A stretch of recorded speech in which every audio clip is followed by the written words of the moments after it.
Ya, assalamualaikum warahmatullahi wabarakatuh. Selamat pagi. Waalaikumsalam warahmatullahi wabarakatuh. Ya, kita lanjutkan ya materi berikutnya. Nah ini ya, sudah terlihat ya di monitor ya. Jadi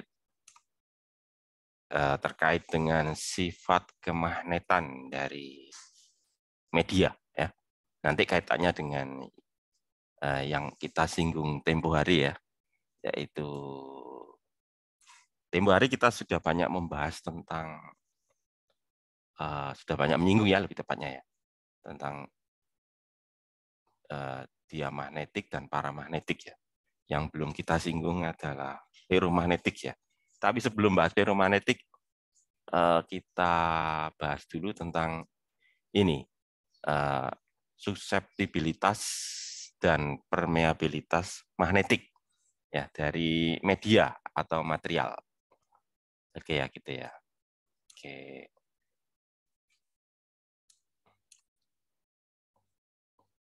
Ya, jadi pada prinsipnya ya itu ada kemiripan antara yang kita bahas sebelumnya, yaitu sifat-sifat kelistrikan, dengan yang kita bahas berikut ini, yaitu kemagnetan.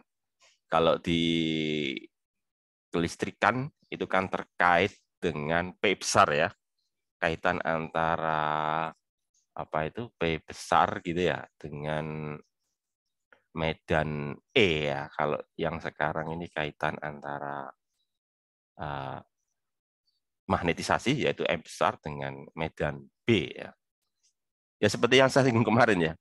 Uh, di kemagnetan itu kan ada dua medan magnet ya, yaitu medan magnet B dan medan intensitas magnet H. Ya, nah ini ya, jadi hubungannya itu medan, maaf, hubungannya magnetisasi itu eh, lebih tepat ya dengan medan intensitas magnet H ya, bukan bukan B ya. Jadi kemarin sempat saya singgung ya, kalau saya ingat saya ya. Jadi pertama ya, kalau kita kaitkan dengan kelistrikan ya, kalau di kelistrikan kan ada pertama ya, medan listrik E ya, kemudian medan pergeseran D, lalu polarisasi material P. Nah itu kalau di kemagnetan itu kemiripannya itu adalah kalau medan E ya, kemiripannya itu dengan medan H ya. Jadi medan E kemiripannya dengan medan H ya. Kemudian medan D, medan pergeseran listrik itu kemiripannya dengan medan magnet B ya. Kemudian polarisasi kemiripannya dengan M gitu ya. Jadi kalau di kelistrikan itu eh, terdapat kaitan ya antara magnetisasi ya. Oh kok magnetisasi maaf. Polarisasi ya. Antara polarisasi dengan medan E ya. Kalau di kemagnetan ya ini kaitan antara magnetisasi di dalam material ya, magnetisasi di dalam medium dengan medan H ya, gitu ya. Terus namanya juga sama ya, yaitu suseptibilitas sama-sama ya. Di kelistrikan juga sama ya, suseptibilitas. Bedanya hanya masalah apa itu? Indeks yang digunakan kan gitu ya. Kalau di kelistrikan kan menggunakan suseptibilitas E ya, atau CE ya, huruf C kalau nggak salah ya. CE. Kalau di kemagnetan E-nya diganti M ya, jadi GM, maksudnya suseptibilitas kemagnetannya. Namanya sama-sama suseptibilitas. Masih ingat ya kalian ya? Makna suseptibilitas apa? Seperti di kelistrikan kok ini ya. Masih ingat makna suseptibilitas itu apa? Kalau di kelistrikan ya, sebenarnya mirip kok. Pak, lebih mudah. Ya benar, lebih mudah, benar. Gimana? Pak Taila ini ya? Ya, Pak. Ya gimana Pak Taila? Coba jelaskan lebih lebih lebih panjang Itu lagi. apa? Materialnya itu lebih mudah untuk Ya ini benar. ter Terpolarisasi ya. Terpolarisasi, Pak. Ya. Ya, sama, persis sama itu ya. Cuma sekarang terpolarisasinya kan terpolarisasi utara selatan ya. Kalau kemarin kan terpolarisasinya kan plus minus. Kalau sekarang ganti aja lah. Polarisasi ganti aja dengan magnetisasi gitu ya. Jadi termagnetisasinya itu utara selatan kan itu ya. Sama, persis sama itu. Ya, istilah utara selatan itu apakah beda Pak dengan istilah positif negatif? Sebetulnya sih sama ya, cuma pemberian nama aja. Masa magnet diberi nama plus minus kan istilahnya istilah kan ada sejarahnya gitu ya. Ada sejarahnya kok kenapa kok magnet diberi, maksudnya loh, ada sejarahnya kenapa kok kutub magnet diberi nama utara selatan ya, sementara kutub listrik diberi nama plus minus, itu kan ada sejarahnya itu. Ya. Jadi dan itu sejarah itu melekat ya. Melekat sebetulnya kalau dari segi fisika sih nggak masalah ya. Mau diberi nama plus minus, mau diberi nama utara selatan, itu nggak masalah. Cuma itu kan dikaitkan dengan sejarah pemberian nama ya. Ya mungkin kaitannya utara selatan itu kan dengan kemagnetan bumi ya, kompas gitu ya, biasanya gitu ya. Sehingga khusus untuk magnet kan sejarahnya magnet dulu kan digunakan untuk itu sih, apa itu penunjuk arah ya, terutama kompas gitu ya. Terus namanya utara pasti kaitannya dengan utara selatan kan dia. Beda dengan listrik kan. Kalau listrik itu kan ya ada kaitannya dengan aliran listrik gitu ya, sehingga muncul ada plus, ada minus gitu ya. Plus itu kan menyatakan asal dari arus listrik ya. Kalau minus itu menunjukkan tujuan ya, atau tujuan akhir dari arus listrik. Padahal sebetulnya kan arus listrik sendiri kan pada dasarnya kan muatan negatif gitu ya. Jadi pada dasarnya ya kalau dilihat dari aliran elektron, justru arus listrik itu justru melawan aliran elektron kan. Padahal sebetulnya kan sumber dominan dari arus listrik itu kan elektron ya. Sementara orang dulu menganggap bahwa listrik itu muatan plus ya. Padahal setelah diteliti lebih jauh ya, setelah penemuan elektron ya, ternyata arus listrik itu bukan aliran muatan positif, tapi malah aliran muatan negatif ya. Tapi itu kan sudah terlanjur melekat ya. Jadi ya nggak masalah itu ya. Dibuat seperti itu ya. Jadi itu terkait dengan sejarah kenapa kok utara selatan itu ya. Ya itu, tapi yang jelas untuk medan magnet ya, magnetisasinya itu ya itu tadi ya, yaitu apa, menjadikan sebuah material ya, atau kalau dari sudut mikroskopik ya molekul lah ya, molekul atau atom gitu ya, menjadi magnet, yaitu ada kutub utara, ada kutub selatan. Soalnya magnet gitu ya. Nah itu magnetik namanya apa? Suseptibilitas magnetik ya, kalau saya terjemahkan ke bahasa Indonesia ya. Ya jadi Pak, jadi seperti ini ya.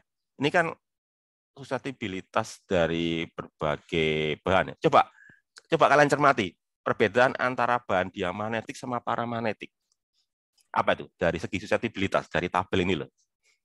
Apa yang bisa kalian lihat dari tabel ini? Yang diamagnetik kecil, Pak. Gimana? Greg ya? Gimana Greg? Iya, Pak. Kalau yang diamagnetik kecil, Pak, nilainya, Pak. Kalau yang paramagnetik cukup relatif besar ya. Diamagnetik 10-4 loh, Greg. Lihat ya, 10-4, 10. Oh iya sih, variatif ya. Iya, 10 oh ya variatif. Terus negatif, Pak. Negatif itu. Sebetulnya kata kuncinya negatif itu, Greg. Ya, kalau kalian coba perhatikan, diamagnetik itu kan negatif semua ya. Suseptibilitasnya loh. Coba bandingkan dengan paramagnetik, kan positif ya. Kalau masalah besar kecil, ya mungkin apa yang disampaikan ada benarnya ya, tapi sebetulnya kunci utamanya itu di tanda tadi loh, plus minus itu ya. Diamagnetik itu minus, kalau paramagnetik itu plus gitu ya. Ya itu kenapa kok begitu ya? Jawabannya seperti yang saya singgung kemarin ya. Diamagnetik itu kan melawan gitu ya.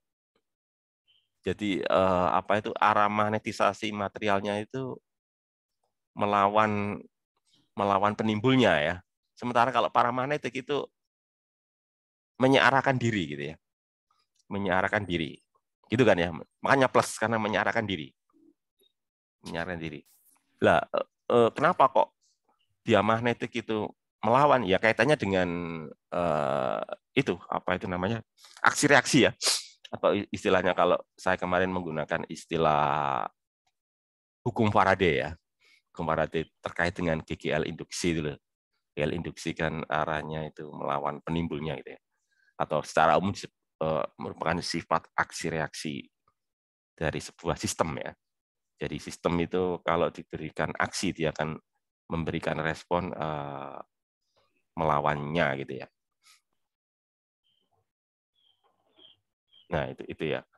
Jadi kalau kalian cermati seperti itu ya. Terus kemudian beberapa bahan yang punya, sebetulnya gini ya, sebetulnya kalau boleh saya katakan itu gini.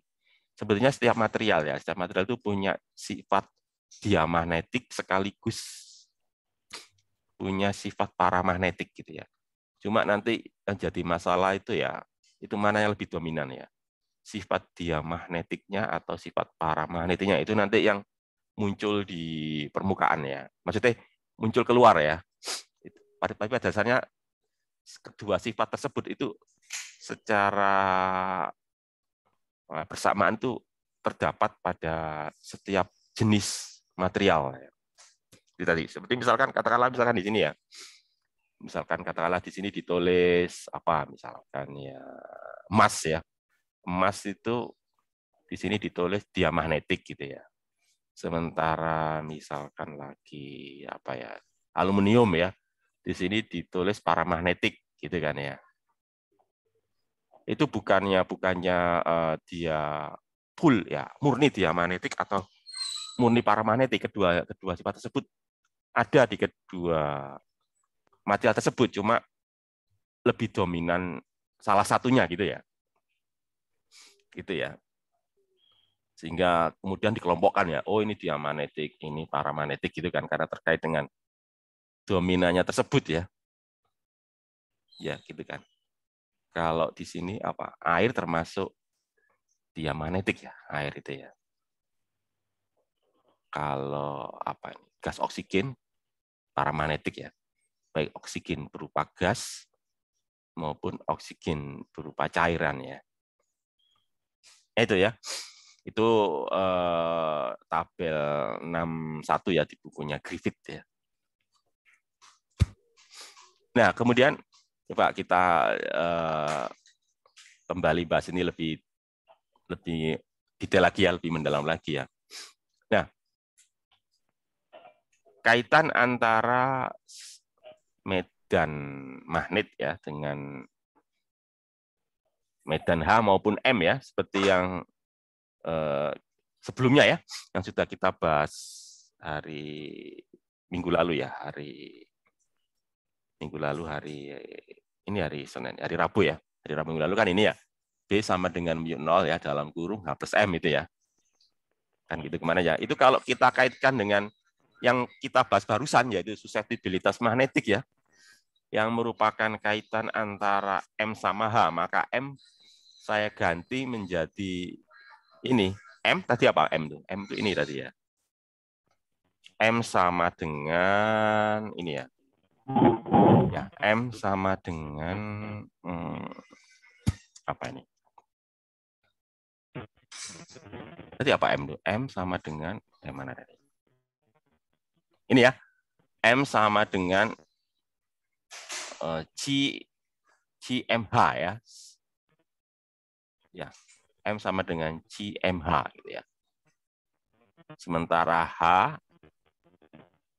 itu sama dengan B ya, per mu0 kan gitu ya. B per mu0. Sehingga nanti jadinya ini kan. Jadi kalau saya ganti itu M berarti kan CMH. Oh ini bisa digabung langsung ya, soalnya M-nya kan CMH ya. Sehingga nanti mu0 dalam kurung 1 plus CM ya. CM ini kan terkait dengan tadi magnetisasi ini tadi ya. Ya, kemudian ya ini definisi ya. Ini definisi. Halo, suara saya terlihat bagus atau pecah ya? Halo. Saya konfirmasi kalian. Suara saya bagus atau pecah? Bagus, Pak. Bagus, oke ya. Kok terlihat di apa? Di headset saya kok seperti pecah. Enggak ya? Bagus ya? Enggak pecah ya?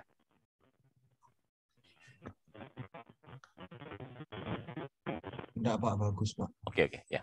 Terima kasih atas konfirmasi.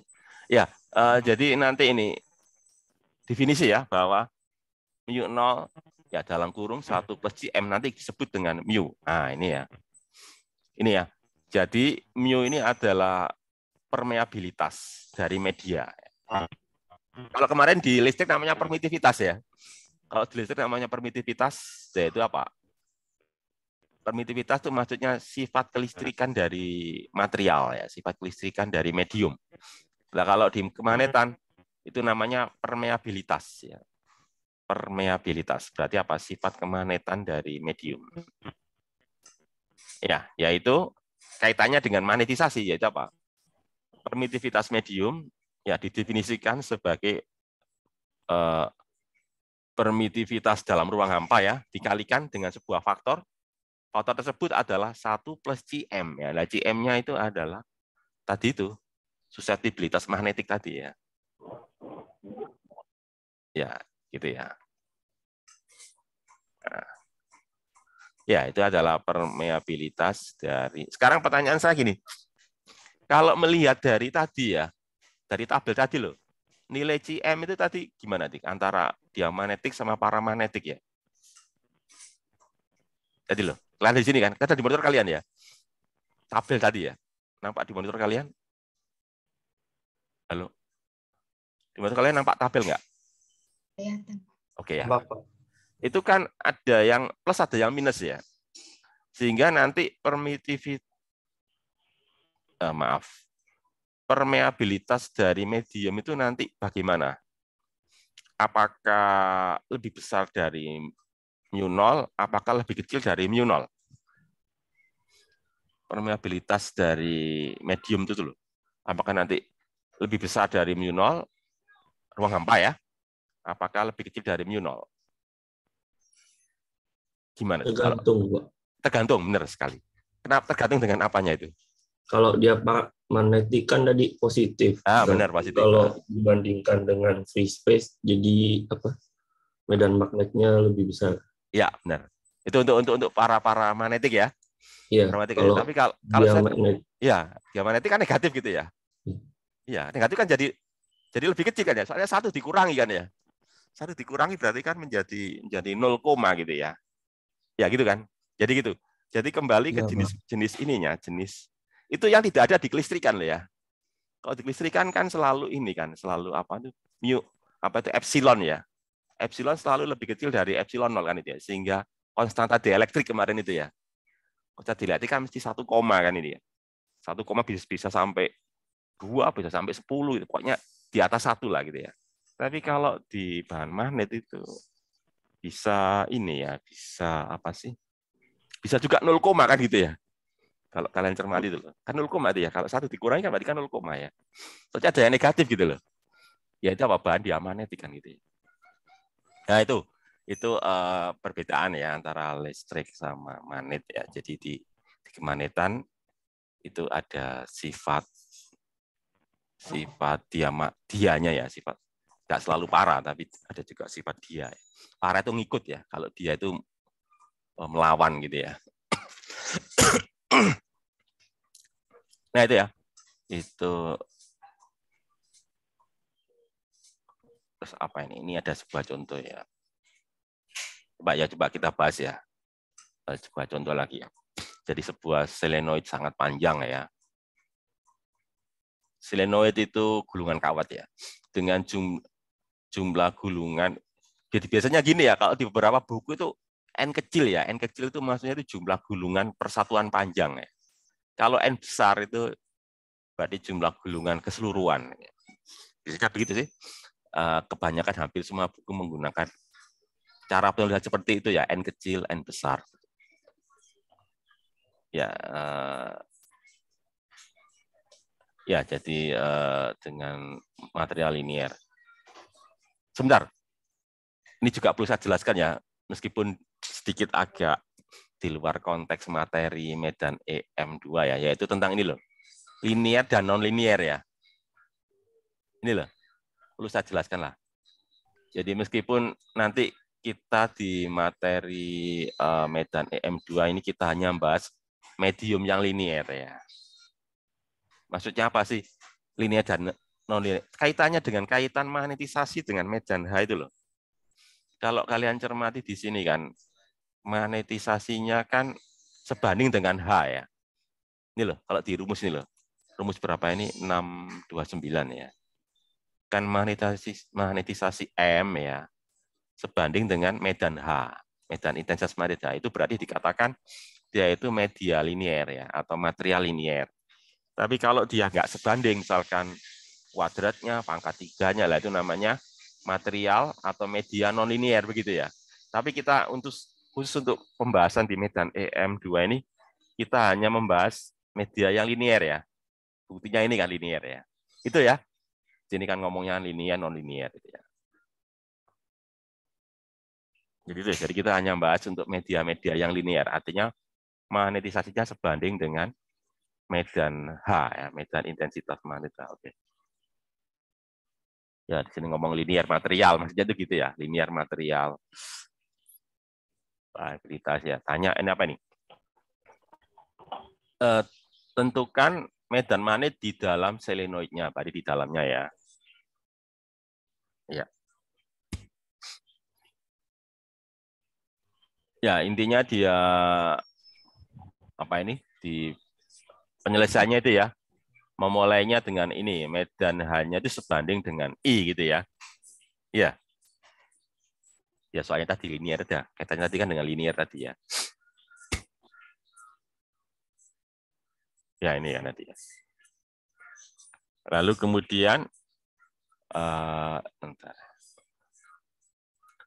Jadi ini berangkatnya dari ini ya, memulai jawabannya dari ini bahwa medan H ya. Sebenarnya ini sebenarnya dari mana nih? Dari ini ya, hukum Ampere ya kemarin ya. Ini loh. Gunakan hukum Ampere ya, bahwa H sama dengan NI Z topi. Ya. Itu dari menggunakan hukum Ampere ya. Jadi langsung menggunakan hukum Ampere ya, bahwa H NI. Pokoknya intinya kan arus listrik menghasilkan medan magnet kan gitu ya. Ya, pokoknya ini gunakan hukum Ampere lah. Untuk gulungan kawat ya. Atau untuk selenoid. Ya. Selenoid kan tadi namanya. Ya, untuk selenoid kan itu ya rumusnya ya. Kemudian itu dari medan H dirubah menjadi medan B ya. Menggunakan hubungan medan H sama medan B ya. Sehingga ini ada faktor pengali ini kan, mu0 1 plus tadi kan ya, bahwa apa B sama dengan mu H kan. Mu itu kan isinya kan ini ya. Mu itu adalah mu0 dalam kurung ini kan 1 plus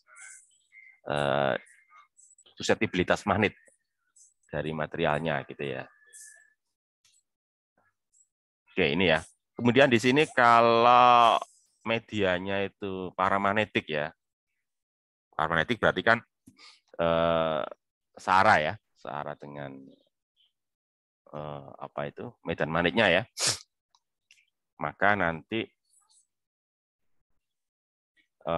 arus ya, KB berarti arus permukaannya ya, arus permukaan yang kita bahas kemarin itu ya, kan ini ya M cross N gitu kan ya, M cross M ya, dengan M itu kan CH gitu ya, CH, sehingga nanti jadinya ini nanti apa itu KB sama dengan ini. Kalau kita ganti ya, ya hanya kan apa?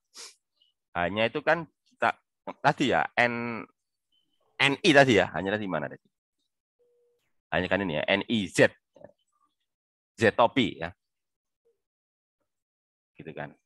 Jadi nanti Z topi cross N topi. N topinya kan kemarin S topi ya kemarin ya, yang saya bahas dari Rabu kemarin kan. Ya, jadi Z topi cross S topi ya, jadi nanti V topi kan itu ya. V topi ini. Jadi arahnya kan di selimutnya. Kemarin kan sudah saya singgung ya. Kalau kalau apa itu KB-nya hanya ada di selimut ya, tidak ada di apa itu di alas maupun di atapnya kan gitu ya. Sehingga ini tadi di MNI gitu ya. Ini jadi ini mau menyimpulkan gini loh sebetulnya ya. Sebetulnya soal ini mau menjelaskan ke kita ya bahwa medan magnet B ya medan magnet B itu ditimbulkan, maksudnya itu gitu ya, ditimbulkan oleh dua jenis arus gitu ya, maksudnya itu gitu ya, oleh dua jenis arus. Pertama itu arus bebas, ya, yang kedua itu arus terikat gitu ya. Kabel ini arus terikat. Ya. Arus bebasnya itu dari mana ya? Dari kabel. Kabel itu yang lewat ini tadi, yang lewat, lah ini kan lewat kabel ini loh. Apa sih namanya kabel itu? Lewat ini, lewat selenoidnya nih loh. Ini loh. Infinite selenoid. Jadi yang lewat gulungan kawat itu namanya arus bebas. Ya, jadi arus bebasnya. Jadi kalau kalian perhatikan di sini loh, ini ya, di sini kan kelihatan putaran kursor saya ya. Saya muter-muter kursor kelihatan di monitor kalian ya. Halo? Ya, Kelihatan, Mbak. Ya inilah. Saya muter-muter ini kan. Saya mau menunjukkan ini loh, bahwa B ini ya, kan ada dua suku ya. Suku pertama kan ini loh, yang dalam kurung ini loh, kan ada angka 1 sama angka CM ini ya. Ya, angka 1 ini menyatakan kaitannya dengan arus bebas ya. Satu itu kan arus bebas. Maksudnya apa? Ditimbulkan oleh B yang ditimbulkan oleh ini selenoidnya ya, dari yang lewat kabel selenoid tadi itu ya. Kalau CM ini ditimbulkan oleh magnetisasi ya. Arus magnetisasi ya di KM ini. Maaf kok KM, KB ini ya. KB ini ya. Ya ini KB ini kan arus magnetisasi. Sebentar. Sambil mengingatkan kalian ya. Apa sih arus magnetisasi itu? KB ini loh. Kan arus ya. Kan sebenarnya kan ada dua ya. Ada KB, ada apa? JB ya. Ada JB, ada KB. Ini saya sambil ingatkan kalian ya, supaya kalian juga paham dengan konsepnya ya. Apa sih sebetulnya JB sama KB itu ya? Secara apa ya? Secara konsep itu apa sih JB sama KB? Apa sebetulnya itu ya? Apa sebenarnya yang terjadi itu dengan JB sama KB itu? Mungkin ada yang masih ingat dengan penjelasan saya yang apa itu, yang tempo hari itu ya. JB sama KB itu sebetulnya apa sih itu? Kok ada arus terikat ya? Kalau arus bebas kan saya kira nggak perlu saya jelaskan ya. Arus bebas itu arus yang lewat kabel ya, yang berasal dari baterai ya, yang berasal dari sumber listrik kan itu ya. Tapi kalau KB sama JB kan nggak seperti itu ya. Mungkin ada yang masih ingat ya. Gimana? Atau yang berani jawab lah. Kalian salah nggak apa-apa lah. Oh ya Pak, saya silakan. Nah. Sebutkan nama deh. Biar saya juga. Ya, saya Mehdi, Pak. Mehdi, oh ya Mehdi, silakan Media. Ini yang tadi saya catat kalau JB itu harus terikat dalam bahan.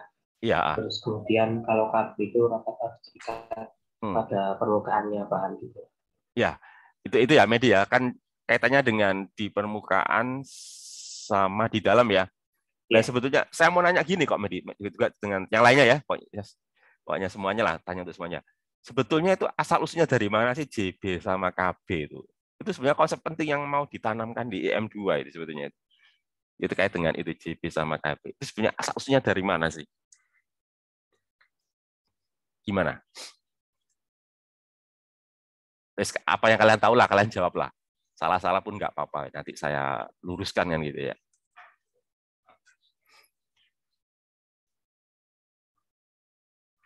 Gimana tuh? Kaitannya dengan itu loh. Sebetulnya gini sih. Kan kemarin pas tempo hari ya, kan kalian saya tanyai. Sebetulnya penimbul magnet itu kan ya. Kan dari arus listrik, kata ampere ya.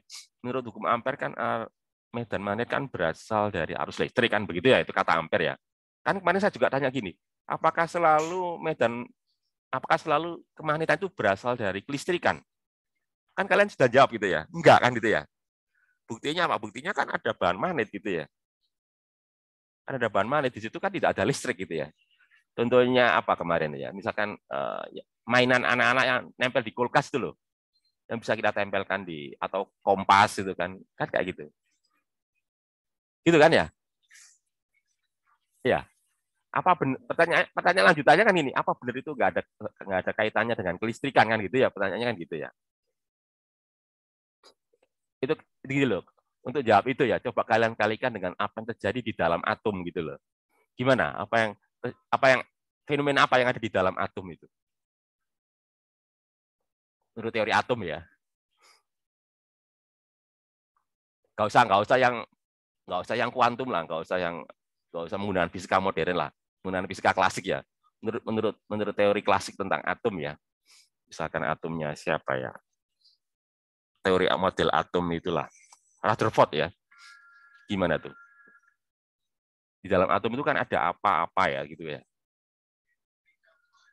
Ini saya sambil ingatkan kok. Sebenarnya saya sudah nyampaikan kok. Cuma sambil ingatkan kalian kok sebetulnya itu. Gimana? Itu Pak ada inti atom sama elektron yang mengintari. Ya, itu. Gimana? Ini siapa, Octavian ya? Iya Pak. Gimana Octavian? Nah, ya benar Octavian, gimana? Yang saya tangkap itu kalau pakai model atom Rutherford itu kayak ada dua, yaitu inti atom sama elektron yang mengitari. Ya itu, kata kuncinya kan itu kan elektron yang mengitari kan itu. Itu kata kuncinya. Elektron yang mengitari inti atom kan itu. Lah kalian tahu elektron itu bermuatan listrik nggak? Iya Pak. Iya bermuatan listrik kan. Bergerak nggak dia? Bergerak atau diam dia?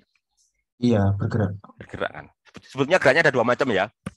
Kan selain dia bergerak mengelilingi ya, dia juga bergerak rotasi ya kayak bumi lah. Bumi kan selain dia mengelilingi matahari kan dia juga berotasi gitu ya.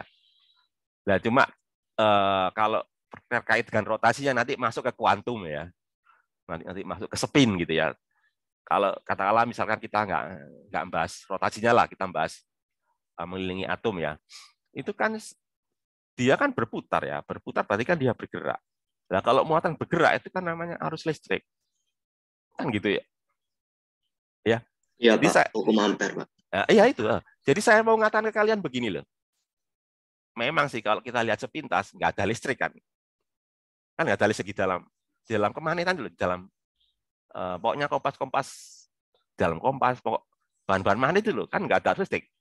Kalau kita lihat secara sepintas ya, tapi kan kita sudah mempelajari tentang teori atom kan ini ya, bahwa di dalam material itu kan ada molekul terdiri dari atom-atom. Nah di dalam atom kan ada elektron itu ya. Elektron yang mengelilingi inti atom. Lah itu listriknya ada di situ ya. Jadi listriknya itu kan nggak listrik yang kita amati secara nyata kan nggak bisa diukur pakai ampere meter ya. Bisa nggak kalian mengukur gerakan atom mengelilingi inti atom pakai ampere meter? Kan nggak bisa ya. Kalau arus yang lewat kumparan kan bisa diukur pakai ampere meter kan gitu ya. Tinggal kita putus, kita hubungkan dengan ampere meter kan gitu ya. Tapi kalau gerakan elektron mengelilingi inti atom kan kalian nggak bisa ngukur berapa ampere itu arusnya ya kayak gitu ya. Jadi sebetulnya yang dimaksud dengan KB sama JB itu kaitannya dengan itu ya, kaitannya dengan elektron mengelilingi inti atom ya. Cuma resultan itu ya, itu bukan satu atom, dua atom, tapi berapa atom itu. Kemarin saya ngaitkan dengan itu ya. Kalau di kimia itu ada namanya bilangan apa itu? Yang kaitannya dengan jumlah atom dalam sebuah material itu loh. Masih ingat tuh kalian? Di ilmu kimia itu loh. Apa itu? Bilangan apa itu? Iya, bilangan Avogadro. Tahu kan kalian bilangan Avogadro ya? Berapa tuh nilainya itu bilangan Avogadro itu? Kan 10 pangkat gitu ya. 10 pangkatnya lah yang penting gitu ya. 10 pangkatnya itu yang penting. 10 pangkat berapa? 6,022 kali 10 pangkat 23. 10 pangkat 23 kan itu ya. Itu kan besar sekali itu, 10 pangkat 23 itu ya. Kan kita nggak bisa mengatakan dengan apa? Dengan kata-kata ya. Atau dengan apa sih namanya? Prefix ya. Kita aja 10 pangkat 12 masih bisa ya. 10 pangkat 12 itu giga ya. Kok giga? Benar ya giga ya. Giga itu 9 ya. Tera ya, tera.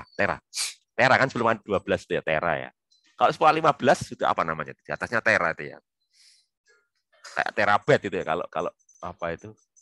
Kalau memori ya di atasnya tera ya. Ya sudah nggak bisa ya. 23 loh ya. 15, 18. 18 habis itu 21S. Besar banget pokoknya ya. Nah, kayak gitulah gambarannya kayak gitu ya. Ya ini saya kembali inilah kembali mengulang-ulang ya. Soalnya konsep-konsep yang mau disampaikan di EM2 sebetulnya itu ya. Ini tadi ya JB ya. Kalau JB kan apa itu? Ya kalau JB itu kan apa kemana nih? Kel ya, kel dari M ya. Kalau KB itu kan M apa sih perkalian cross ya. Perkalian cross M dengan vektor normal permukaannya gitu ya. Oke, setelah bahas itu baru kita masuk ke pembahasan tentang feromagnetik ya. Feromagnetisme ya. Jadi kalau yang sudah kita bahas sebelumnya ya, yaitu diamagnetik sama feromagnetik ya, itu kan suseptibilitasnya kan kalau diamagnetik itu negatif ya, kalau feromagnetik itu positif. Nah terus berikutnya kan bagaimana dengan kalau dia fero ya, feromagnetik ya. Nah ini loh yang terjadi pada fero itu kayak gini nih. Ya, jadi cerita ini ada kayak kaca pembesar ya. Jadi ini kayak bahan magnet lah gitu ya. Terus ada kaca pembesarnya itu. Jadi meskipun ini hanya ini ya, ini hanya ilustrasi aja ya, bukan hal yang sebenarnya ya. Jadi garis ini menyatakan apa sih? Garis itu menyatakan kutub ini loh, kutub utara selatan dari magnet molekulnya lah. Katakanlah misalkan molekul atom besi lah ya. Jadi atom besi itu berupa anak panah. Jadi ujung anak panah itu kutub utara, katakanlah gitu ya. Ujung anak panah itu kutub utara, pangkal anak panah kutub selatan. Jadi seperti itu ya. Jadi kalau kalian lihat, anggap aja ini besi lah, katakanlah besi ya. Jadi kalau kalian lihat bagaimana dengan atom-atom besi tersebut ya. Misalnya di sini dipol ya, dipol magnetik ya. Jadi dipol magnetik dari atom-atom tersebut ya. Kalau kalian lihat di sini, bagaimana itu? Lihat ini, arahnya bagaimana nih? Teratur atau enggak? Teratur atau enggak ini? Dipol-dipolnya itu loh. Lihat aja dari anak panahnya. Iya. Teratur kan? Jadi ini loh, keteraturannya bagaimana? Ini loh, lihat ini. Berapa ini keteraturannya? Berapa keteraturannya? 100%. 100%. Jadi gini loh, kalau di bahan paramagnetik, ya bahan paramagnetik kalau saya kasihkan ya medan magnet H ya, maka anak panah ini sebetulnya itu nggak seperti ini. Ini kan benar-benar teratur, tapi acak ya. Jadi arahnya itu ke berbagai arah. Cuma kalau di total arahnya ke berbagai arah. Cuma kalau di total mengarah ke medan magnet gitu ya. Tapi arahnya masih apa istilahnya? Masih nyimpang ke sana, nyimpang ke sini ya. Tapi secara total ya diresultankan lah vektornya itu ya.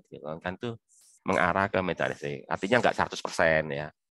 Ya mungkin katakanlah misalkan 5% gitu ya kalau lemah ya, 10% gitu ya. Tapi kalau di bahan feromagnetik benar-benar 100% ini ya. Benar-benar teratur benar gitu ya, ini loh 100%. Itu yang membedakan ya antara bahan feromagnetik sama paramagnetik. Searah dia itu. Searah berarti kan nggak mungkin dia ya, tapi paramagnetik yang 100% ya. Ya gitu ya, 100% ya. Nah sekarang pertanyaan saya itu gini ya, mungkin ini penting juga pertanyaan. Apakah besi itu selalu dalam keadaan magnet ya? Apakah selalu besi itu selalu berada dalam keadaan magnet ya? Apakah besi selalu dalam keadaan magnet? Kalau setahu saya Pak, kalau kayak besi itu bahannya nggak terlalu kuat magnetnya, jadi nggak bertahan lama. Ya, berarti nggak selalu dalam kondisi magnet ya? Ya Kak. Ya, nah, ya Kak itu kan. Nah. Itu kan. Jadi kan lo kan mungkin pertanyaannya gini loh. Lo katanya besi itu ferromagnetik kan itu ya. Tapi kan faktanya kan besi kadang bersifat magnet, kadang enggak kan itu ya. Kadang magnetnya bisa hilang kan itu ya. Gitu kan. Ya. Jadi pertanyaan lanjutannya itu berarti kan kok bisa seperti itu gitu loh. Kok bisa seperti itu ya. Jadi harusnya kan kalau melihat seperti ini kan harusnya kan apa itu dia bersifat magnet gitu ya. Dan nanti kaitannya dengan ini loh, dengan apa ini? Dengan yang namanya apa ini? Coba kalian baca apa ini? Saya blok ya, apa ini? Kaitannya dengan apa ini?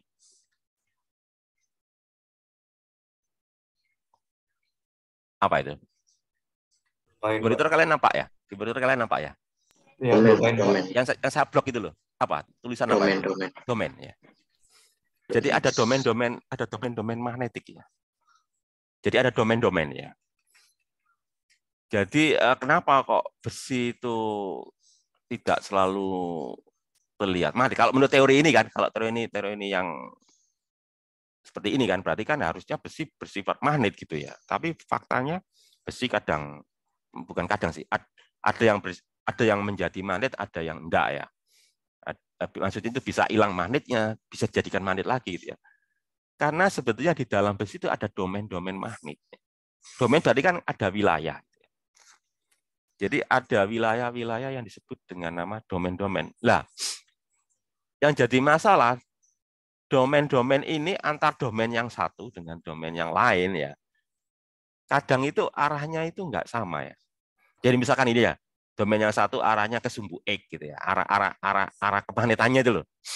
Jadi domain itu adalah wilayah yang termagnetisasi 100% ya. Jadi setiap domain itu termagnetisasi 100%. Yang jadi masalah setiap domain itu punya arah kemagnetan yang tidak sama ya. Tapi mereka termagnetisasi 100% ya. Maksudnya itu gitu ya. Itu yang jadi penyebab ya. Kenapa kok kita tidak menjumpai besi yang menjadi magnet? Karena domain yang satu dengan domain yang lain itu saling menghilangkan gitu loh. Gampangnya gitu menurut teori kemagnetannya itu ya. Ya, jadi mungkin ada lah kayak ini loh. Ini di monitor kalian ada nampak gambar ya? Nampak gambar apa di monitor kalian?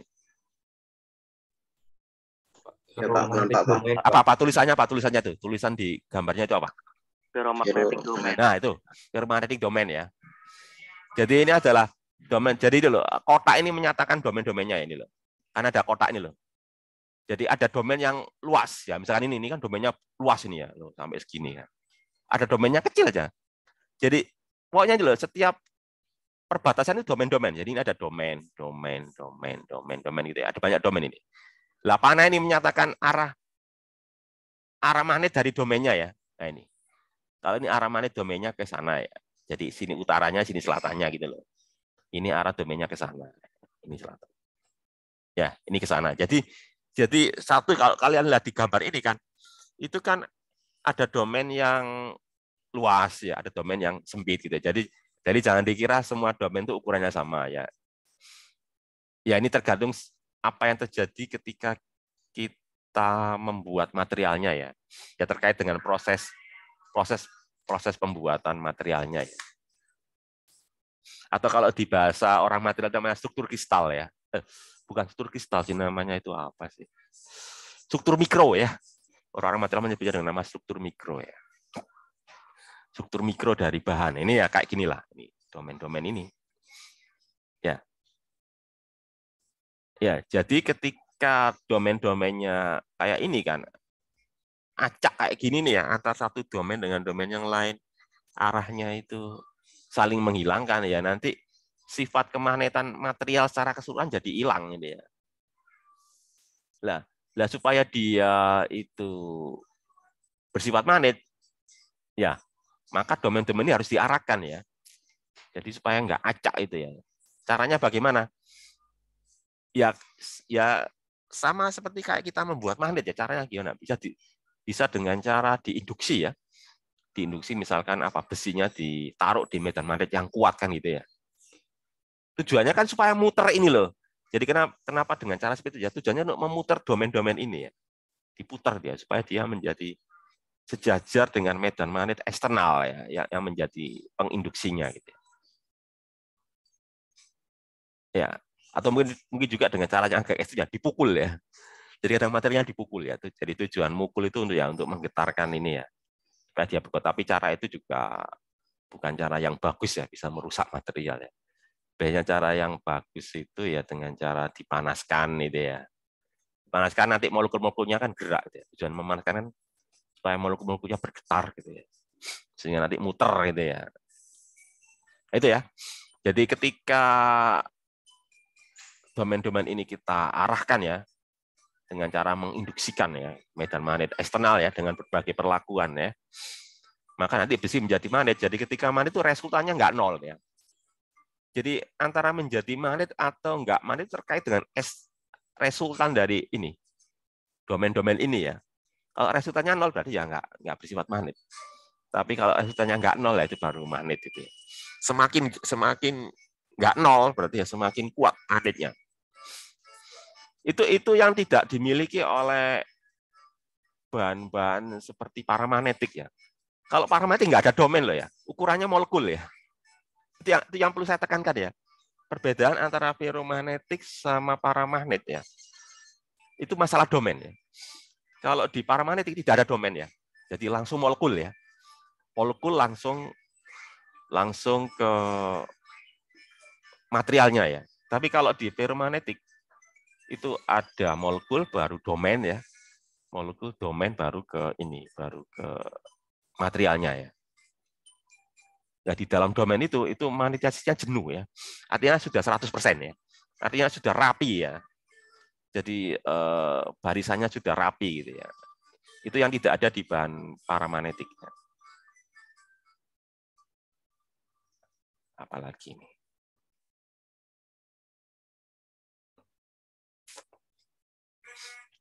Atau mungkin ada pertanyaan sebelum saya lanjut ke ini ya, grafik ini terkait dengan tadi ya kaitan antara tiga besaran tadi ya, satu medan B, medan H, sama magnetisasi ya, vektor magnetisasi material.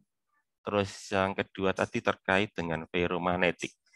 Ada pertanyaan barangkali sebelum saya lanjut ke ini apa ini kurva kemagnetan ini ya. Ada pertanyaan barangkali? Mau bertanya, Pak? Ya, silakan.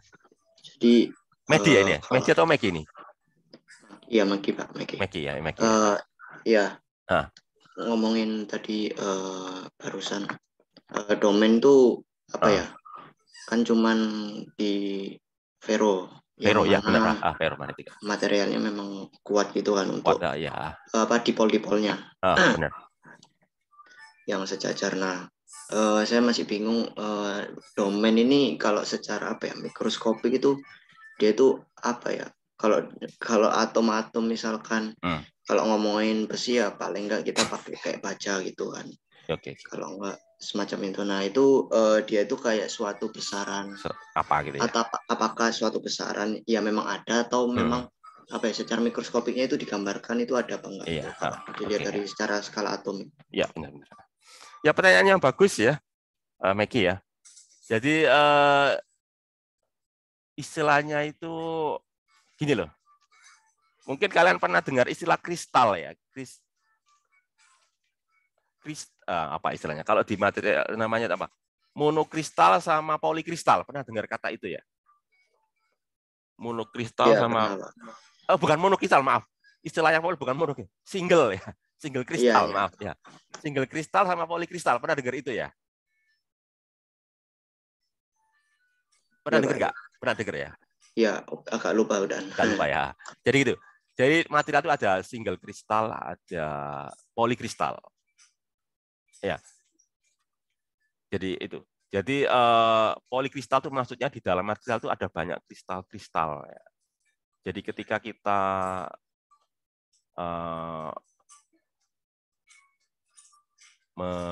ya jelas misalnya menumbuhkan ya atau memproses material tersebut, di dalam material tersebut itu ada banyak kristal-kristal ya.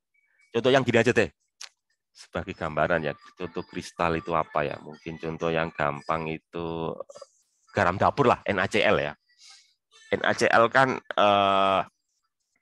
kalian tahu ya struktur kristalnya ya. Ya, kan di sana ada ion Na plus sama ion Cl- kan ya. Gitu kan. Nah, itu kan mereka membentuk susunan ya. Susunan yang teratur. Itu yang disebut dengan nama kristal. Gitulah. Nah, kalau keteraturan ini berlanjut ya, maksudnya itu mencakup skala yang sangat besar ya, sampai ke seluruh material ya, keteraturan itu loh, malah disebut single kristal ya. Jadi single kristal itu maksudnya itu keteraturan kristal yang cukup besar ya, atau raksasa gitu lah, sampai mencakup ke keseluruhan dari materialnya, keseluruhan dari bahan tersebut. Itu disebut dengan nama single kristal. Tapi kan biasanya kan hal seperti itu kan sulit diperoleh ya. Makanya proses membuat single kristal itu bukan proses yang gampang ya. Proses yang sangat susah ya untuk membuat single kristal ya. Biasanya terjadi polikristal. Jadi polikristal itu artinya di dalam material itu ada banyak kristal-kristal yang sama ya. Cuma keteraturan antara satu bagian dengan bagian yang lain itu saling apa itu. Saling acak gitu ya. Jadi ada kayak blok-blok itu loh. Ada blok-blok keteraturan ya. Jadi blok sana blok keteraturan yang satu arahnya misalkan ke arah sumbu E gitu ya. Blok yang satunya ke sumbu Y terus ke arah yang lain. Terus ke berbagai arah gitu ya. Itu yang disebut dengan polikristal. Jadi di dalam material tersebut ada banyak kristal-kristal. Kristalnya sama ya, barangkali gitu ya. Katakanlah misalkan ya kristal NaCl ya. Cuma keteraturannya itu antar blok yang satu dengan blok yang lain itu tidak sama ya.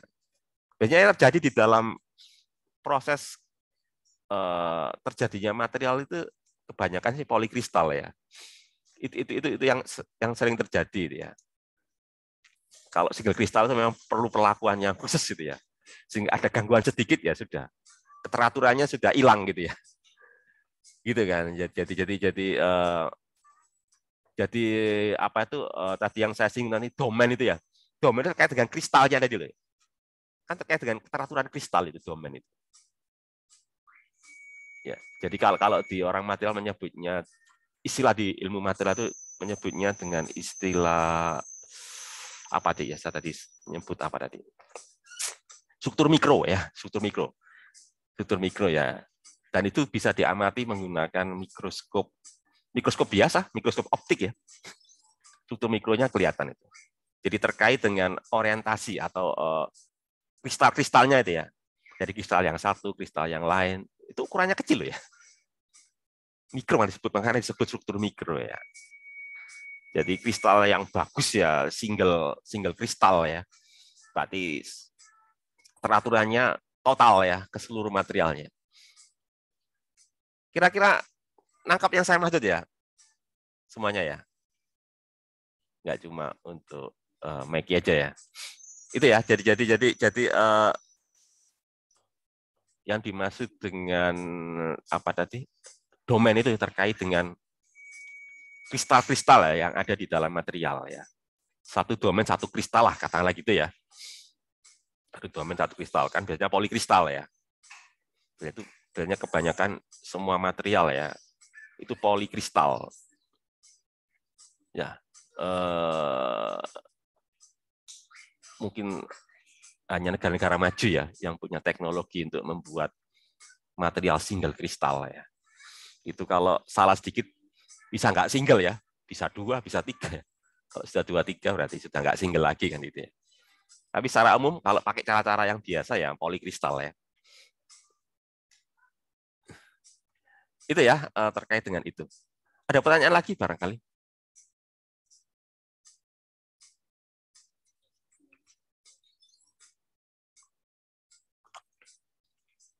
Oke, kalau nggak ada ya. Kalau nggak ada,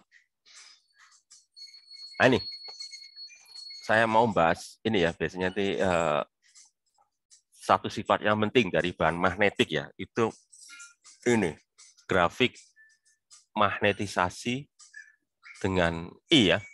Biasanya sih bukan M dan I ya, M dan H sebetulnya itu ya, yang lebih pas itu ya. Jadi grafik antara magnetisasi material di sumbu ini ya, sumbu vertikalnya ya. Kalau sumbu ini biasanya medan H, tapi di sini medan H-nya diwakili oleh I ya. Jadi medan H-nya diganti dengan arus I ya. Ya mungkin anggapannya itu arus I menimbulkan.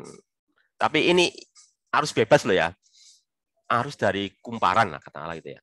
Dari gulungan kawat yang digunakan untuk membuat bahan menjadi magnet. Mungkin maksudnya itu gitu ya. Maksudnya Griffith mungkin maksudnya gitu ya, maksud Griffith itu.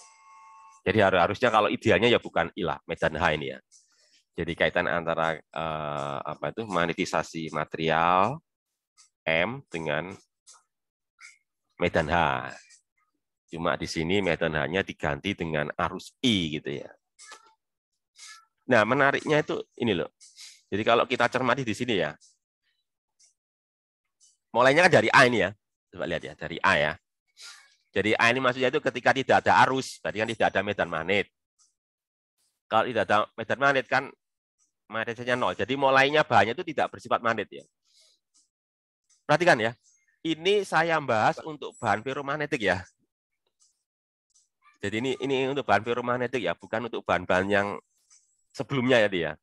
Jadi sifat ini biasanya dimiliki oleh bahan ferromagnetik ya. Sifat ini ya, istilahnya itu kurva histerisis ya. Ini ada histerisis ini ya. Histeresis ya, histeresis. Jadi mulainya dari sini ya. Jadi ketika bahannya ya bahan magnetnya itu ya mulai dari nggak ada kemagnetan sama sekali ya. Kita beri arus ya. Ya, terus ternyata apa itu? Sampai dia mengalami namanya satu reset ya, jenuh ya. Jadi di sini apa? M-nya seperti ini ya. Pertanyaan saya, M-nya linear nggak terhadap I? Grafik ini loh, coba perhatikan ya, grafik A sama B ini loh, linear nggak ini? Grafik A dari B, dari A sampai B. Linear nggak hubungan antara M dan I? Linear nggak? Kalau dari bentuknya enggak, Pak. Enggak kan? Ya jelas enggak kan? Linear kan garis ya. Benar ya dikatakan Maggie tadi ya. Kan enggak garis ya, melengkung. Jadi enggak mungkin linear ini ya. Ya. Padahal kita dibahas yang linear ya. Ya tadi kan kita hanya bahas di rentang yang pendek aja ya, di rentang yang sini. Tapi ini kan rentangnya cukup besar ya. Jadi sebetulnya ini loh. Sebenarnya kalau saya katakan hubungan antara medan M ya dan medan H sebetulnya itu ya nggak linear. Secara umum nggak linear ya. Ya, bahan apapun ya. Linear itu karena apa? Karena kita membatasi diri ya di rentang-rentang yang sangat yang sangat pendek ya, sehingga kelihatan linear. Padahal sebetulnya itu ya nggak linear. Soalnya kalau nggak linear nanti kan pembahasannya jadi rumit gitu ya. Jadi kita menyederhanakan problem gitu loh. Maksudnya itu gitu ya. Ya, itu pendekatan ya, bukannya salah, tapi itu pendekatan ya. Pendekatan yang cukup bagus lah, meskipun bukan yang ideal ya. Jadi ini nggak linear gitu ya. Sampai terakhir jenuh.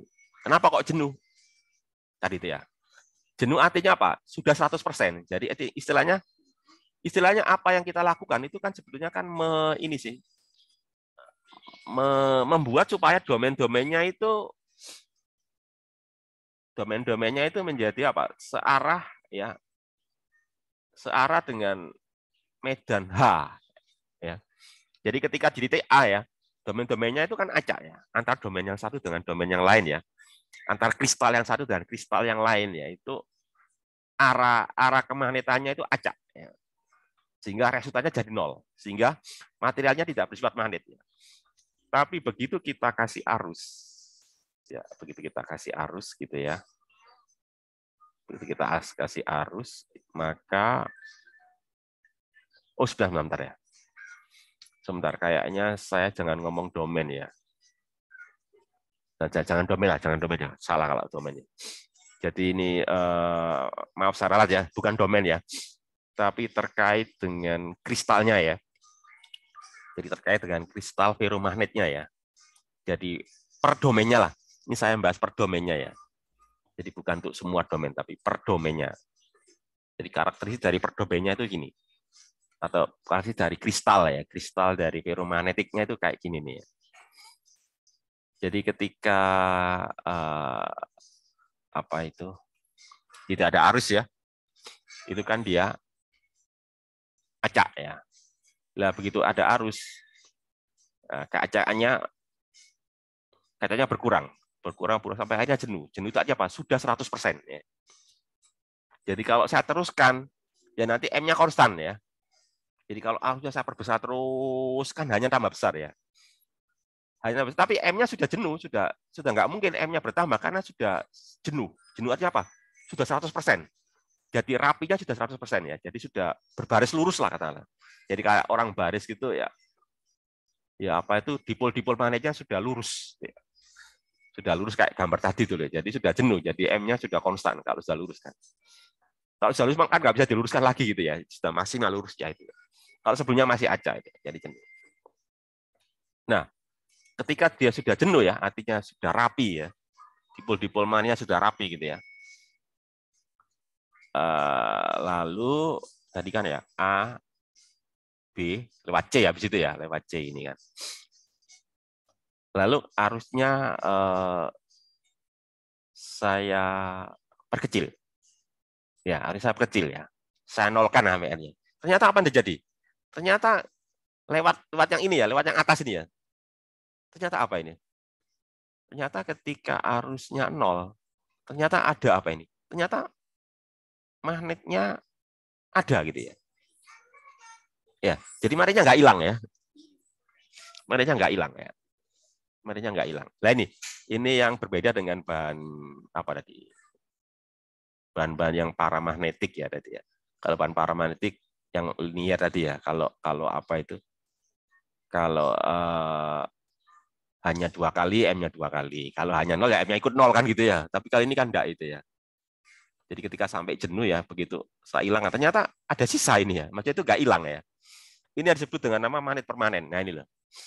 Ini yang dilakukan ketika orang mau membuat bahan magnet ya. Jadi ketika dia belum magnet diinduksikan ya. Diinduksikan biasanya menggunakan listrik ya. Listrik lalu sampai mencapai jenuh ya. Setelah jenuh baru arusnya dihilangkan lah, nanti pasti ada sisa ini. Mesti lebih kecil dari jenuhnya tadi ya. Mesti ada yang apa itu ada sedikit kerusakan lah. Sedikit kerusakan pada keteraturan tadinya ya. Keteraturan domainnya tadi ya. Jadi mesti ada sedikit acaknya lah gitu ya, kan nggak persis dengan nilai jenuhnya ya. Itu. Lah kemudian kalau saya beri arus dalam arah sebaliknya. Lah ya, jadi artinya kan kutubnya diputar ya. Kutub apa itu? Kutub magnetnya ya. Atau medan hanya di arah sebaliknya ya. Nah, kalau saya kasih arah yang berlawanan ya sama artinya dengan menonmagnetkan ya. Tadi kan sudah bersifat magnet ya. Kalau saya beri arus dalam arah yang berlawanan berarti kan artinya mau menghilangkan kemagnetannya kan dia. Ya memang benar-benar hilang ya sampai di titik D ini ya. Begitu sampai arus ya, kekuatan arus di titik D ya. Maka nanti sifat magnetnya jadi hilang kan gitu ya. Ya, itu cara menghilangkan kemagnetan itu ya, dengan cara memberi arus dalam arah yang berlawanan itu ya. Kemagnetannya. Ini sudah sampai sini. Lalu kalau diperbesar lagi, nanti terjadi kejenuhan lagi tapi dalam arah yang berlawanan ya. Kalau tadi kan katakanlah tadi arah positif ya. Magnetisnya arah positif, sekarang magnetisnya arah negatif gitu ya. Jadi terjadi kejenuhan lagi tapi dalam arah yang 180 derajat dengan tadi gitu ya. Di titik E ini ya. Nah, di titik E ini nanti ya. Gitu ya. Lah kemudian kalau arusnya saya nolkan ya, kan langsung dinolkan ini ya. Dan nanti dia lewat sini nanti. Nah, ini. Tadi kan ada ini, ada magnet sisa ini ya. Ada magnet permanen ya. Jadi begitu arusnya nol ya masih apa itu? Kemagnetannya muncul lagi ya. Kemagnetannya muncul lagi tapi dalam arah yang berlawanan dengan tadi. Nah, kalau dikasih arus yang berlawanan lagi ya, berarti searah dengan tadi ya, nanti bisa hilang lagi gitu ya. Jadi yang dimaksud dengan kurva histeresis ya ini ya, yang ini ya. Jadi apa ini? Ini ya, jadi yang bentuk gini loh, mulai dari ini, katakanlah mulai dari sini ya.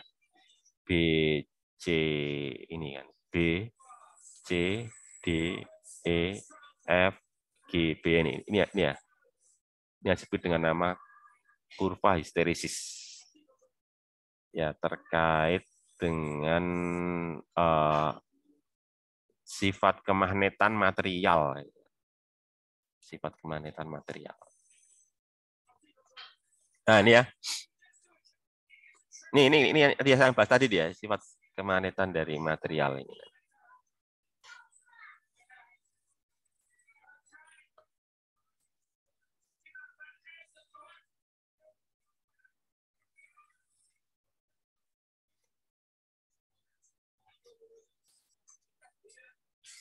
Ya, ini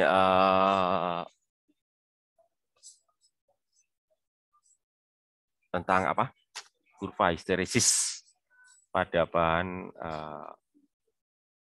paramagnetik. Paramagnetik. Ferromagnetik ya. Kait dengan ferromagnetik itu.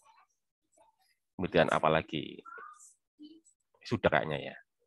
Ini soal-soal ini.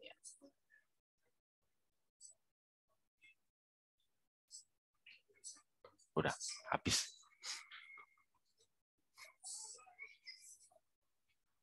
Jadi biasanya pembahasan tentang bahan magnetik ya, pembahasan penting kalau kita bahas bahan magnetik ya. Biasanya kalau di departemen kita yang pakar dalam bidang bahan magnetik ini Pak Darminto ini ya. Pak Darminto, Prof. Darminto ini. Topik penelitiannya tentang bahan magnetik ya ini bahan ferromagnetik ya. Bahan ferromagnetik dari berbagai paduan ya, berbagai paduan atau berbagai campuran material ya.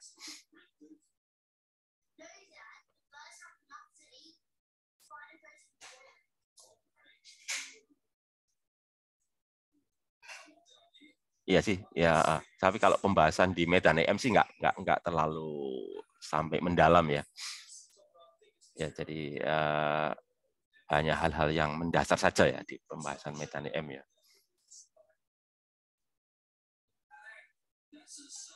Terkait dengan ini. Ya mungkin ada pertanyaan lagi terkait dengan kurva ini histeresis pada bahan magnetik lah, secara umum bahan magnetik ya. Jadi gini, jadi kalau kita ngomong bahan magnetik itu maksudnya bahan ferromagnetik ya. Jadi kan ada ya istilah bahan magnetik. Itu maksudnya ya bahan ferromagnetik ya, bukan bahan diamagnetik atau bahan paramagnetik. Kalau bahan-bahan itu kan nggak bisa jadikan magnet permanen gitu ya. Hanya bahan-bahan ferromagnetik yang bisa jadikan magnet permanen ya, nanti terkait dengan aplikasi ya. Aplikasi biasanya aplikasi yang penting dari bahan magnetik biasanya itu di fenomena superkonduktor ya. Superkonduktor kalau penerapan yang penting ya dari bahan superkonduktor itu di transportasi ya. Kereta api cepat ya kalau di Jepang itu teknologinya untuk teknologi bahan superkonduktor maupun bahan magnetik biasanya itu untuk saat ini ya, untuk saat ini penerapannya itu di transportasi cepat ya, transportasi massal cepat ya. Di kereta api, jadi kereta apinya kereta api magnetik. Magnetiknya dari bahan superkonduktor ya, bukan magnetik dari arus listrik biasa ya. Soalnya butuh arus yang kuat ya untuk menghasilkan medan magnet yang besar itu ya. Nah, kira-kira seperti itu ya. Mungkin ada pertanyaan. Ya, kira-kira masih ada waktu 10 menitan lah. Ada pertanyaan barangkali terkait dengan bahan. Kalau nanti terkait dengan soal-soal ya, soal-soal nanti itu kaitannya biasanya itu, kalau boleh saya katakan ya, itu jadi terkait dengan bahan magnet ya. Nanti kita bahas juga sih, jangan khawatir nantinya. Nanti saya berikan contoh ya. Jadi terkait dengan menghitung arus ya, arus terikat tadi ya, JB KB ya, 1 ya. Terus atau sebaliknya ya, diketahui arusnya ya. Biasanya itu diketahui arus ininya, arus dari kumparan ya, arus bebasnya ya. Kayak arus bebasnya, terus kayak tadi Kak, soal di sini kan tadi kan gitu ya. Diketahui arus bebasnya. Misalnya sih gitu.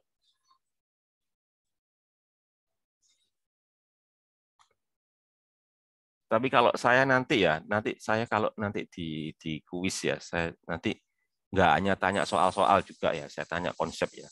Kadangkala kalau ditanyai tentang soalnya bisa ngerjakan, tapi baru ditanyai konsepnya, ternyata konsepnya kurang memahami ya. Jadi nanti saya nggak hanya terkait dengan ngitung-ngitung ya, tapi juga pemahaman kalian tentang konsep seperti tadi itu. Pertanyaan saya seperti tadi ya, yang dijawab beberapa dari teman kalian tadi itu. Ya kayak gini tadi loh ya. Nah, kayak ini kan, soalnya kan ini kan, kemana tadi ini ya? Oh, soalnya mana ini? Nah kayak gini kan. Ini kan diketahui arus I ya. Terus dengan susceptibilitas ini kan. Tanyaannya kan medan di dalam sama KB-nya kan ini ya lah, sama KB. Kalau mungkin ya, kalau hidrogen nanti nggak cuma KB, ada juga JB ya. Hidrogen itu nanti tidak saling menghilangkan ya. Jadi ada yang kuat, ada yang lemah ya. Yang kuat itu yang dominan nanti ya. Sehingga nanti di dalam airnya nggak saling menghilangkan ya. Di dalam pun ada, di permukaan apalagi gitu ya. Ya, ada pertanyaan?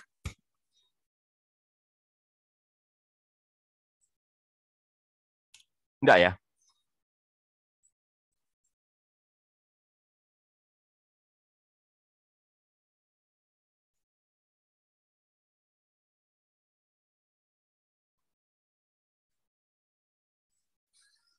Oke, kalau nggak ada pertanyaan, saya akhiri aja. Assalamualaikum warahmatullahi wabarakatuh. Waalaikumsalam warahmatullahi wabarakatuh. Terima kasih, Pak. Terima kasih, Pak. Ya.